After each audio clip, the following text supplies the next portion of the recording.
Guys, ito na yung pang second day ng tugi. Yan, medyo mahaba na siya. Kaya nilinis na namin. Pero pahabain ko pa to. Takpan siya hanggang bukas ng umaga at pang 3 days bukas. Yun ang husga niya. Husgahan na namin bukas. Ito na siya, malinis na. Nilinis namin. Yan. Mahaba-haba na rin, pero pahabain ko pa to. Yan, pangalawang araw to niya. Yan, ganyan siya guys, ang ganda na no, malinis. Yan, puting-puti siya, pero malalaki pa yung niya. Kaya takpan ko siya uli. Yan o, yan, tingnan nyo, madali lang. Lalo na ito kung malalaking hibla ng ng munggo. Kaso dito maliliit kasi yung nila, munggo nila. Pero okay na rin. Yan. Yan siya Bukas ipakita ko ulit. Pag-harvest na talaga. Ngayon, nilinis lang namin kasi nalutang naman na yung mga niya. May konting natirang mga lumutang na balat. Mas maganda kasi tingnan kung talagang malinis, walang balat ng munggo. Meron pang iba yan maliliit pa siya yung niya. Kaya isang gabi pa. Ngayon gabi dito. So nilinis namin bukas ng umaga pang 3 days na niya. Kaya gugulay na kami.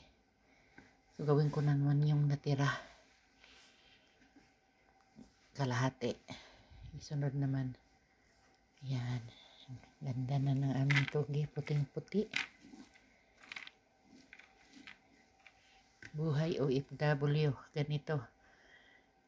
Gawa ng paraan.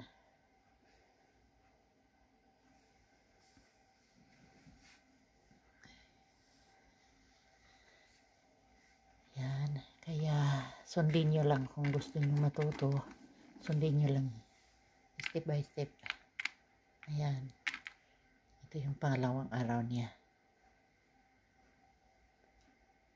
Ang ganda na niya. Ayan. Kaya sa mga gustong matuto, ayan, gawin nyo. Basta takpan nyo lang yung takpan nyo lang ng itim. Tapos maya, pag nagising ako, anuhan ko na naman siya ng tubig. Mas mabilis talaga basta itim na balde yung paglalagyan at takpan din siya ng maitim. Maganda dito kasi yung room namin naka-aircon, dito lang siya. So madali lang gumawa. Yan tingnan nyo yung pinaglagyan ko. Yan itim yan siya. Yan.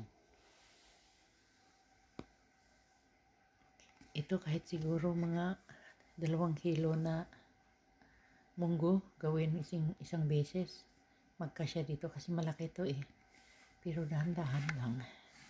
Pag naubos, gagawa na naman uli. Ganun lang kasimple.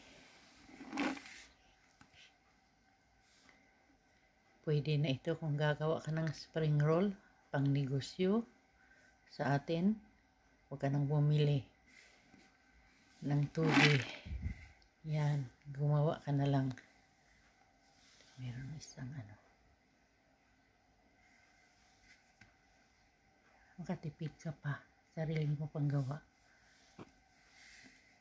Meron ilang pirasong. Yan. So, bukas uli. Pakita ko sa inyo uli. Yung final niya. Ito. Babain ng bahagya pa. Kulang pa ng konti. Yan. Buhay OFW. Ganito. Tingnan nyo, di ba? Medyo malaki pa yung yung ng ulo ng munggo.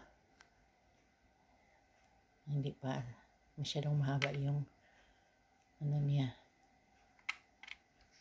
Kaya gawin talagang 3 days talaga ang tama. 3 days maliban yung pag overnight nyo sa munggo bago nyo umpisahan.